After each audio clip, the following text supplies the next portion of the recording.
Hello, everybody. I'm Angela Guido, founder of MBA Protocol and possessor of one serious cold.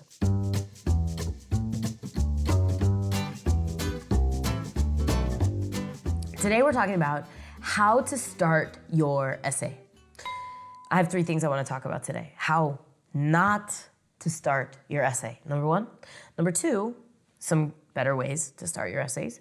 And then finally, number 3, I want to talk about my process for really great writing. First, let's talk about how not to start your essays. The first one is the quotation. Here's an example. To be yourself in a world that is constantly trying to make you something else is the greatest accomplishment. Ralph Waldo Emerson. It's a great quote. It's actually really inspiring. But starting an essay with a quotation is boring. It's not about you. It doesn't get into your story. And it's really the most hackneyed and recycled way of communicating imaginable. The second way you don't want to start your essay is to be too abrupt, to just jump right in and answer the question. So take, for example, Stanford's question, what matters most to you and why? Well, you don't just want to start by saying, what matters most to me is family, because blah, blah, blah, blah, blah. This is not as prohibited as the quotation. However, it really spoils the mystery.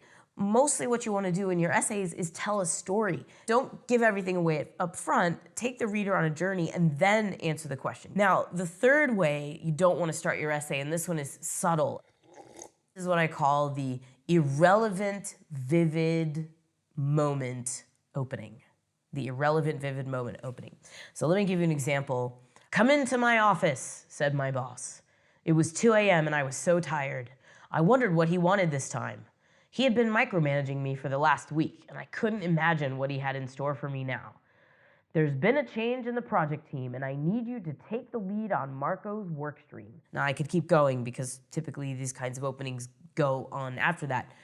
But you can see how I've wasted a ton of words. This was 119 words to showcase a moment that's really ultimately very unimportant in your personal story.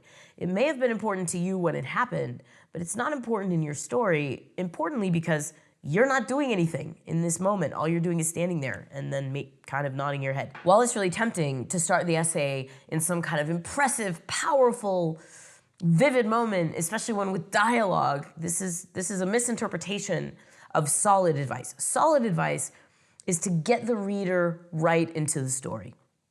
But that doesn't mean that you want to try to impress them with some crazy, vivid scene that actually doesn't forward the story you're trying to tell. Great essays are essentially an exercise in great storytelling.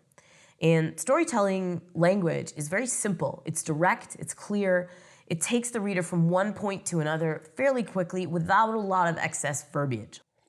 Let me read you just a couple examples of really good essay openers. Here's one. Growing up sweeping floors and packing boxes in my family's bread factory gave me ample time to ruminate on my dreams. One more. I believe that every person should have one great story they can tell any audience. It gets right to the point. It's simple, clear language that does all the work for you. You don't have to work so hard. Okay, so last thing I said I would tell you are my tips for really great essay writing. So I think there's 3 things you need to do before you sit down to write an essay. The first is you need to have some conception of what you're gonna say. So you don't need to have a bulleted outline. For a lot of people, this can be actually a distraction. For other people, it's helpful.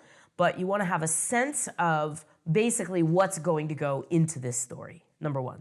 Number 2, you wanna have an opening sentence. So I actually sometimes recommend to my clients that they think of 10 different ways they could start a given essay. Try 10 or 12 different openers. Just brainstorm all the different ways that you could launch into the story. And the third thing to do is get inspired.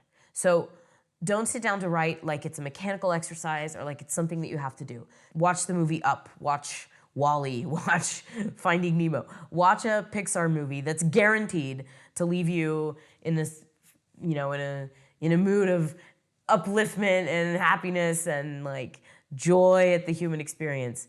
And from that mental space, then sit down and write your essay with that opening line and with the structure that you have in mind, and just see what comes out.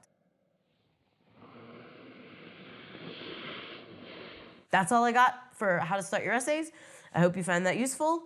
I didn't want you to miss this very important advice, even though I'm sick. That's it for MBA Monday. Hopefully next week I will be in better shape. Using MBA applications. A